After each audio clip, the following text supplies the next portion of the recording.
My self S के शर्मा। आप देख रहे हैं YouTube channel learn to do coding.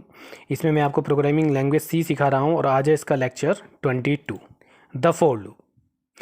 For loop सबसे इम्पोर्टेंट टॉपिक है सी लैंग्वेज का। आज मैं इसे आपके साथ एक्सप्लेन करूँगा और इस वीडियो को आप लगातार अंत तक देखते रहें। फोर लूप से रिलेटेड सारे एस्पेक्ट, सारी चीज़ें आज इस वीडियो में मैं आपको क्लियर करने वाला हूं।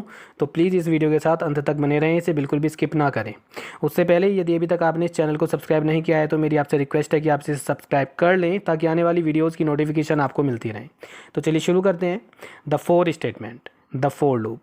यहाँ इस थ्योरी में कहीं भी अगर फोर स्टेटमेंट लिखा है तो उसका मतलब फोर लूप ही है, यानी दोनों वर्ड लगभग एक ही हैं, क्योंकि फोर एक स्टेटमेंट भी होता है और ये लूपिंग का काम करता है, इसलिए इसे हम लूप भी कह देते हैं। The for statement is an entry control loop. पिछली वीडियोज़ में मैंने आपको बताया था कि दो तरह के लूप होते हैं, entry controlled and exit controlled. तो एंट्री कंट्रोल्ड में मैंने आपको वाइल लूप बताया था, तो ये दूसरा एंट्री कंट्रोल लूप है जिसका नाम है four. This statement is suited for problems where the number of times a statement block will execute is known in advance। यानी प्रोग्राम बनाते वक्त पहले से ही आपको पता होता है कि कितनी बार लूप एग्जीक्यूट होना है, जैसे 5 टाइम्स होना है, 10 टाइम्स होना है, 100 टाइम्स होना है, तो फिर हम फोर लूप सेलेक्ट करते हैं। So we can also call it a definite loop, यानी कि हम इसे डेफिनेट लूप भी बोल सकते हैं क्योंकि हमें पता होता है कितनी बार लूप एग्जीक्यूट होना है। ये इसका सिंपल सा सिंटैक्स है। For expression 1 semicolon, expression 2 semicolon, expression 3 और statement block. In the above syntax 4 is the C keyword. मैंने आपको कीवर्ड्स के बारे में बताया था, तो 4 एक कीवर्ड है, स्मॉल लेटर में है ये। It is followed by 3 expression separated by semicolon, यानी तीनों एक्सप्रेशन के बीच में 2 सेमीकॉलन है। It is mandatory to enclose all the expressions of the 4 statement in parenthesis, यानी कि ये जो पैरेंथेसिस है ये कंपलसरी है, इसे लगाना बहुत ज़रूरी है। तो ये फोर लूप का सिंटैक्स है। आगे इसे और समझते हैं। स्टेटमेंट ब्लॉक में भी ए सिंगल स्टेटमेंट और ए ग्रुप ऑफ 2 और मोर स्टेटमेंट्स। ये मैंने वाइल लूप में भी बताया था आपको कि एक स्टेटमेंट भी हो सकता है लूप के अंदर, एक से ज़्यादा भी हो सकते हैं। If statement block is a single statement then it is not necessary to enclose this single statement in the braces, यानी एक स्टेटमेंट के लिए ब्रेसेस लेना ज़रूरी नहीं है। But if statement block is a group of statements then it becomes necessary to enclose all these statements in the braces. अगर एक से ज़्यादा स्टेटमेंट हैं फिर तो आपको स्टेटमेंट ब्लॉक के सभी स्टेटमेंट्स ब्रेसेस के अंदर लेने ही चाहिए। तो कैसे वर्क करेगा उसके बारे में आप समझ लेते हैं। यहाँ पर ये एक फ्लोचार्ट बना हुआ है, तो देखिए the for statement works like this. Firstly control jumps to expression 1 and execute it, यानी सबसे पहले एंट्री एक्सप्रेशन 1 पे होती है, वो एग्जीक्यूट हो जाता है और फिर कंट्रोल आता है एक्सप्रेशन 2 पर। If expression 2 evaluates to true control jumps to statement block and execute all the statement of it and then control jumps to expression 3 and execute it. Diagram में भी आप देख रहे हैं एक्सप्रेशन 2 एक कंडीशनल एक्सप्रेशन है, ये टेस्ट होगी, ये ट्रू या फॉल्स कुछ भी हो सकती है। सपोज करो ये ट्रू हो जाती है तो स्टेटमेंट ब्लॉक पे आएगा, यहाँ जितने स्टेटमेंट हैं सारे एग्जीक्यूट होंगे और फिर ऑटोमेटिकली एक्सप्रेशन 3 पर जंप कर जाएगा। और एक्सप्रेशन 3 के बाद आप ये एरो देख रहे हैं, ये वापस कहाँ आ रहा है, एक्सप्रेशन 2 पर। Now again control jumps to the expression 2 and evaluates it. This process continues till the expression 2 evaluates to true, यानी कि जब तक ये एक्सप्रेशन 2 ट्रू हो रही है तब तक ये इस तरह से इस सीक्वेंस में, जिस तरह से मैं माउस पॉइंटर की हेल्प से आपको बता रहा हूँ, ये जंप करता रहता है। एक्सप्रेशन 2 के बाद स्टेटमेंट ब्लॉक के बाद एक्सप्रेशन 3 और उसके बाद फिर से ऊपर आकर एक्सप्रेशन 2, यानी कि ये एक तरह का लूप बन गया जिसमें ये चलता रहता है और ये स्टेटमेंट एग्जीक्यूट होते रहते हैं। If expression 2 evaluates to false, the control exits from the for statement. The working of the for loop is depicted in the figure. यानी जब कभी ये कंडीशन फॉल्स हो जाएगी तो ये for loop से एग्जिट हो जाएगा। तो ये इसकी वर्किंग है, इसे अभी मैं टर्बो सी में भी समझाऊंगा। Generally expression 1 is an initialization expression. हालांकि सिंटैक्स मैं आपको बता चुका हूँ, लेकिन इस तरह से भी हम इस फॉर लूप के सिंटैक्स को समझ सकते हैं। मोस्टली केसेस में एक्सप्रेशन 1 एक इनिशियलाइजेशन होता है, यानी किसी वेरिएबल में कोई वैल्यू स्टोर करना। जो एक्सप्रेशन 2 है वो एक कंडीशन होती है, यानी कि एक बुलियन एक्सप्रेशन जिसका रिजल्ट ट्रू या फॉल्स हो सकता है। और तीसरी जो एक्सप्रेशन है वो मोस्टली केसेस में अपडेशन होती है, जिसमें हम किसी वेरिएबल की वैल्यू को अपडेट करते हैं। In mostly programs a variable is use to control the working of the loop. इसके अलावा हमें एक स्पेशल वेरिएबल की भी ज़रूरत पड़ती है फॉर लूप को कंट्रोल करने के लिए।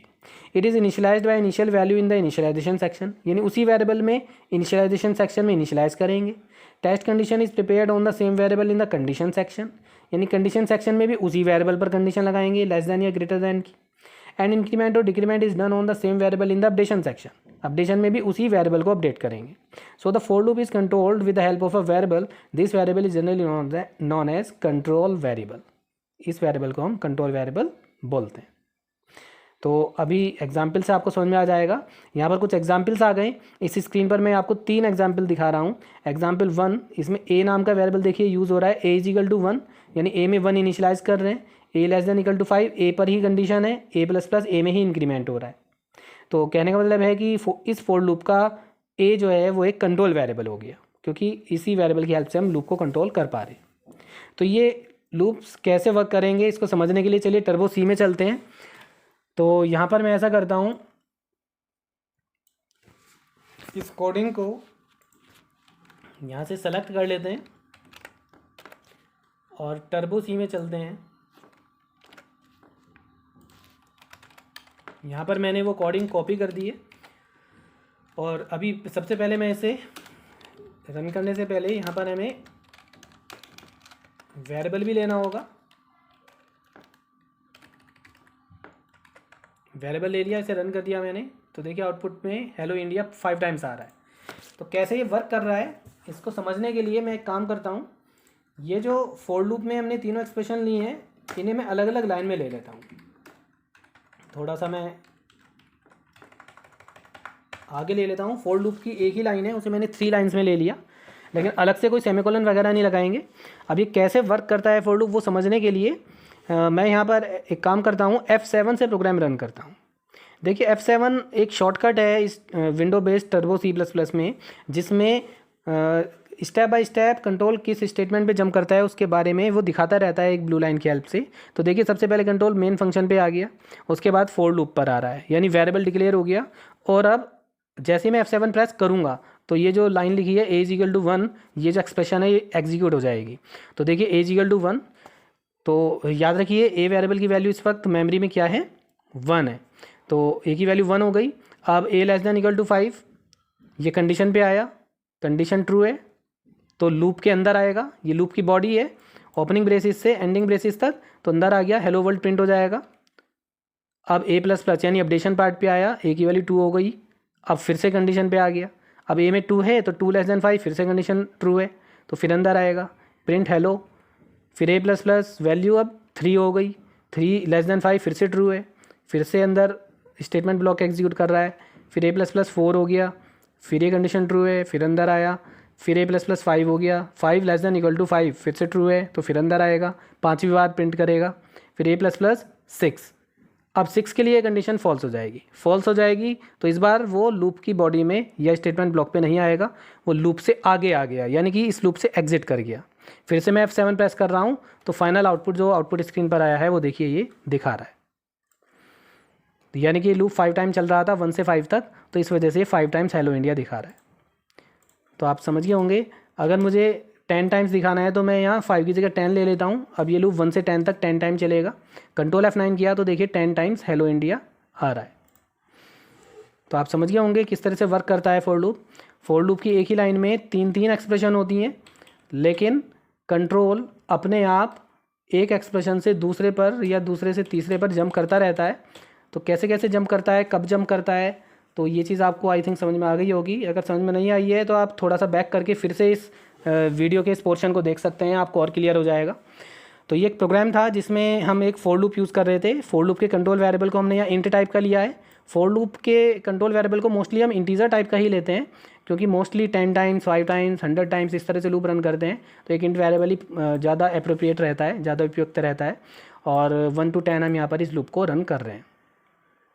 इसके अलावा इसके स्टेटमेंट ब्लॉक में एक ही स्टेटमेंट है, तो एक ही स्टेटमेंट है। तो मैंने आपको बताया था कि ये ब्रेसेस आप नहीं भी लेंगे तो भी कोई प्रॉब्लम नहीं है। देखिए मैं ब्रेसेस हटा देता हूँ तो कोई प्रॉब्लम नहीं है, अब भी ये वही आउटपुट दिखा रहा है। इसका मतलब ये हुआ एक ही स्टेटमेंट के लिए ब्रेसेस ज़रूरी नहीं होते। तो आई थिंक ये छोटा सा फोर लूप आपको समझ में आ गया होगा। चलिए अपनी उसी स्क्रीन पर चलते हैं। यहाँ पर एक एग्जाम्पल 2 भी ले रखा है मैंने, तो इसे भी हम कॉपी पेस्ट कर लेते हैं। मैंने यहाँ कंट्रोल C किया, ये कॉपी हो गया, और यहाँ पे आके मैं इसे कंट्रोल V कर रहा हूँ, यानी ये पेस्ट हो गया। वेरिएबल का नाम हमने कैपिटल I ले रखा है, तो कैपिटल I ले लेते हैं। थोड़ा सा ये डबल कोट्स यहाँ गलत आ रहा है, इसे ठीक कर लेते हैं। तो देखिए मैं इसे रन करता हूँ तो 5 4 3 2 1 आ रहा है। इसका मतलब ये है कि अगर हमें एक रिवर्स लूप चलाना है, यानी उल्टा लूप चलाना है, एक बड़ी वैल्यू से छोटी वैल्यू तक लूप चलाना है, तो देखिए ऐसे चलाएंगे। यहाँ पर हमने इनिशियलाइजेशन में एक बड़ी वैल्यू ले ली 5, कंडीशन में ग्रेटर दैन इक्वल टू 1 ले लिया, एक तो स्मॉलर वैल्यू ले ली यहाँ पे, और यहाँ पर लेस दैन इक्वल टू की जगह ग्रेटर दैन इक्वल टू ले लिया, और यहाँ प्लस प्लस की जगह माइनस माइनस ले लिया। तो ये धीरे धीरे रन होगा और आई की वैल्यू डिक्रीज़ होती रहेगी। इसी वजह से 5, 5 के बाद 4, 4 के बाद 3, 3 के बाद 2, इस तरह से आउटपुट आ रहा है। तो इसे भी आप स्टेप बाय स्टेप रन करना चाहें तो करके देख सकते हैं। एक छोटा सा फॉर लूप और है, इसे भी ले लेते हैं।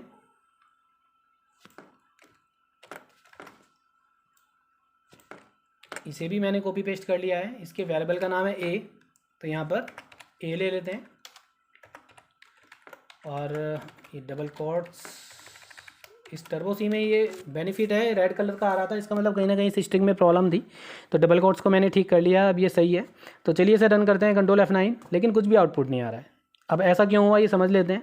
देखिए सबसे पहले इनिशियलाइजेशन पार्ट एग्जीक्यूट हुआ, ए की वैल्यू 1 हो गई, फिर ये यहाँ पे आया कंडीशन पार्ट पे 1 less than 1, condition false, condition false, तो लूप की बॉडी एग्जीक्यूट होगी ही नहीं, यानी लूप यहीं पे एग्जिट हो जाएगा और कंट्रोल मेन फंक्शन के बेसिस पे आ जाएगा और जो प्रोग्राम है वो स्टॉप हो जाएगा। यानी कि ये एक ऐसा लूप है जो एग्जीक्यूट हो ही नहीं रहा है, मतलब इसकी स्टेटमेंट ब्लॉक एक भी बार एग्जीक्यूट नहीं हो रहा है, तो हम यही कहेंगे कि ये लूप 0 टाइम्स एग्जीक्यूट हुआ है। तो आपको किस तरह से लूप रन करना है, तो सभी पार्ट इंपॉर्टेंट हैं, इनिशियलाइजेशन पार्ट भी, कंडीशन पार्ट भी, अपडेशन पार्ट भी, तो इन्हें सोच समझ के बनाना चाहिए। तो आई होप आपको ये तीनों छोटे छोटे फॉर लूप समझ में आ गए होंगे, लेकिन हमारे पास और भी एग्जाम्पल्स हैं फॉर लूप के, चलिए इन्हें समझ लेते हैं। We can skip the initialization part, यानी कि जो इनिशियलाइजेशन पार्ट होता है 4 के बाद पैरेंथेसिस के बाद जो सबसे पहले हम a = 1 कर रहे थे, उसे आप चाहे तो छोड़ सकते हैं, नहीं लिखना चाहते मत लिखो। जैसे कि मैंने ये वेरिएबल डिक्लेयर किया इंट a, और यहीं पर a को वैल्यू दे दी 1। अब मुझे दोबारा से यहाँ पर a = 1 लिखने की ज़रूरत नहीं है, तो अगर आप नहीं लिखेंगे तो कोई प्रॉब्लम नहीं है, बस एक चीज़ का ध्यान रखना है, सेमीकोलन मस्ट है, एक सेमीकोलन ये है और एक सेमीकोलन ये है, यानी फॉर लूप के इन पैरेंथेसिस के अंदर ये 2 सेमीकोलन सबसे ज़्यादा इंपॉर्टेंट हैं, ये अपनी जगह होने चाहिए। तो ये फॉर लूप जब चलेगा, इनिशियलाइजेशन तो यहाँ हो जाएगा, फिर कंट्रोल जब इनिशियलाइजेशन पार्ट पे आएगा, देखेगा यहाँ कुछ नहीं है, तो सीधा कंडीशन पे आ जाएगा, कंडीशन ट्रू है तो अंदर आएगा, प्रिंट हेलो इंडिया, फिर A++ पे आएगा, फिर कंडीशन पे आएगा, यानी ये नॉर्मली चलता रहेगा और हेलो इंडिया 5 टाइम प्रिंट हो जाएगा। यानी कि हम इनिशियलाइजेशन पार्ट स्किप कर सकते हैं। We can also skip the updation part, updation जो हम बाद में लेते हैं A++ या A-, आप उसे चाहें उसे भी स्किप कर सकते हैं, लेकिन अगर स्किप कर दिया तो कोई एरर तो नहीं आएगी। लेकिन ए वेरिएबल इस फॉर लूप का कंट्रोल वेरिएबल है, अगर आप उसे अपडेट नहीं करेंगे तो फिर तो ये लूप इनफाइनाइटली चलता ही रहेगा। तो इसके लिए हमने क्या करा, लूप की बॉडी में सबसे नीचे A++ ले लिया। तो जैसे कैसे वर्क करेगा, a = 1, A <5 कंडीशन ट्रू है, कंट्रोल अंदर आया, प्रिंट हेलो इंडिया हुआ, फिर A++ a की वैल्यू 2 हो गई, फिर कंट्रोल अपडेशन पार्ट पे जाएगा, लेकिन वहाँ कुछ नहीं है तो वहाँ से सीधा कंडीशन पे जंप कर जाएगा, फिर अंदर आएगा, फिर A++ यहाँ हो जाएगा, 3 हो जाएगा, यानी कंट्रोल वेरिएबल अपडेट होना चाहिए। सो वो काम हम लूप के अंदर कर रहे हैं। तो आई थिंक ये पोर्शन भी आपको समझ में आ गया होगा। इन दोनों लूप को आप अपने टर्बो सी कंपाइलर में रन करके देख सकते हैं। कुछ और एग्जांपल्स देखते हैं। Example 6, we can skip both the initialization part and the updation part. यहाँ पर देखिए इस फॉर लूप में ना तो यहाँ इनिशियलाइजेशन किया है ना यहाँ अपडेशन किया है, क्योंकि इनिशियलाइजेशन हमने बाहर कर दिया लूप से जस्ट पहले, और अपडेशन वाला वर्क हमने लूप की बॉडी में अंदर कर दिया है। तो इस तरह से आप दोनों पार्ट स्किप करना चाहें कर सकते हैं। अगेन 2 सेमीकोलन मस्ट हैं, वो होने चाहिए। We can skip the condition part, आप कंडीशन पार्ट भी स्किप कर सकते हैं। देखिए इनिशियलाइजेशन के बाद सेमीकोलन, सेमीकोलन के बाद कंडीशन आती है, कंडीशन मैंने दी नहीं, फिर सेमीकोलन आ गया, फिर अपडेशन आ गया। अब अगर कंडीशन नहीं दी तो क्या होगा, तो इतना सा छोटी सी बात आपको याद रखनी है। फॉर लूप में यदि आप कंडीशन नहीं देते हैं तो बाय डिफ़ॉल्ट वो कंडीशन ट्रू मानी जाती है। अब ट्रू मानी जाती है तो ये कैसे काम करेगा, तो देखिए सबसे पहले कंट्रोल आएगा a = 1 पर, फिर कंडीशन को ट्रू मान लिया, ट्रू है तो अंदर आएगा। इफ़ a = 6 देन ब्रेक, यानी जब a की वैल्यू 6 होगी तब ब्रेक हो जाएगा। ब्रेक स्टेटमेंट मैंने आपको स्विच केस में भी बताया था, इसका यूज़ हम फॉर वाइल और डू वाइल लूप में भी करते हैं। तो अगर ये कंडीशन ट्रू होती है तो ब्रेक एग्जीक्यूट हो जाएगा। फ़िलहाल तो a की वैल्यू 1 है, तो फिलहाल इफ़ की कंडीशन फॉल्स है तो ब्रेक नहीं होगा, प्रिंट हेलो इंडिया होगा। A++ वैल्यू 2 हो जाएगी, कंडीशन ट्रू है, अंदर आए, इफ़ की कंडीशन ट्रू के लिए फॉल्स है तो फिर यहाँ आएगा हेलो इंडिया होगा। तो इस तरह चलता रहेगा। 5 बार चलने के बाद जब ए की वैल्यू 6 होगी तो अंदर ए इज इक्वल टू 6 ये कंडीशन भी ट्रू हो जाएगी। ट्रू हो जाएगी तो ब्रेक चलेगा, ब्रेक चलेगा तो फॉर लूप ब्रेक हो जाएगा, यानी कंट्रोल इस ब्रेसिस से आगे निकल आएगा, यानी कंट्रोल लूप से एग्जिट हो जाएगा। तो कंडीशन पार्ट तो आपको 100% लेना ही चाहिए किसी फॉर लूप में, लेकिन फिर भी मैंने एक तरीका बता दिया, अगर आप स्किप कर देते हैं इस पार्ट को तो कोई एरर तो आने वाली नहीं है, लेकिन लूप को रोकने का कोई ना कोई तरीका आपके पास होना चाहिए। तो इफ़ और ब्रेक ये बहुत इंपॉर्टेंट स्टेटमेंट्स हैं, इन्हें आपको यूज़ करना चाहिए। एक लास्ट प्रोग्राम और देख लेते हैं। If we can skip all the parts, आप चाहें तो सारे पार्ट स्किप कर सकते हैं। देखिए ज़रा इस फॉर लूप को, 2 सेमीकोलन है, ना इनिशियलाइजेशन पार्ट है, ना कंडीशन और ना ही अपडेशन। तो इनिशियलाइजेशन हमने यहाँ कर दिया वेरिएबल डिक्लेरेशन के साथ, अपडेशन का काम अंदर कर रहे हैं सबसे नीचे, और कंडीशन का काम हम यहाँ कर रहे हैं। If as equal to 6 then break. तो इस लूप को भी आप रन करके देख सकते हैं, हेलो इंडिया 5 टाइम यहाँ प्रिंट हो जाएगा। तो आप इस तरह करना चाहें तो कर सकते हैं, लेकिन बहुत सोच समझ के आपको करना है। फॉर लूप में अगर कंट्रोल वेरिएबल की हेल्प से आपने सही तरह से मैनेज नहीं करा फॉर लूप को, तो इसके इनफाइनाइटली चलने के चांसेस होते हैं। जब इनफाइनाइटली चलता है कोई फॉर लूप तो प्रोग्राम चलता ही रहता है, चलता ही रहता है, रुकता ही नहीं है। तो उस तरह की सिचुएशन नहीं आनी चाहिए, इसलिए फॉर लूप को यूज़ करते वक्त आपको तीनों पार्ट, इनिशियलाइजेशन, कंडीशन और अपडेशन, तीनों को ही बहुत सोच समझ के इम्प्लीमेंट करना चाहिए। तो ये थी आज की वीडियो। आई होप आपको ये प्रोग्राम, छोटे छोटे प्रोग्राम समझ में आ गए होंगे। आगे की वीडियोज़ में मैं बहुत सारे ऐसे प्रोग्राम जो लूपिंग की हेल्प से बनाए जाते हैं, वाइल लूप, डू वाइल या फिर फॉर लूप की हेल्प से, वो सभी प्रोग्राम्स कराऊंगा। तो आप आगे की वीडियोस देखते रहें, और अगर आपको ये वीडियो पसंद आई है तो इसे लाइक कर दें और बेल आइकन भी प्रेस कर दें। तो आज के लिए इतना ही। Thank you.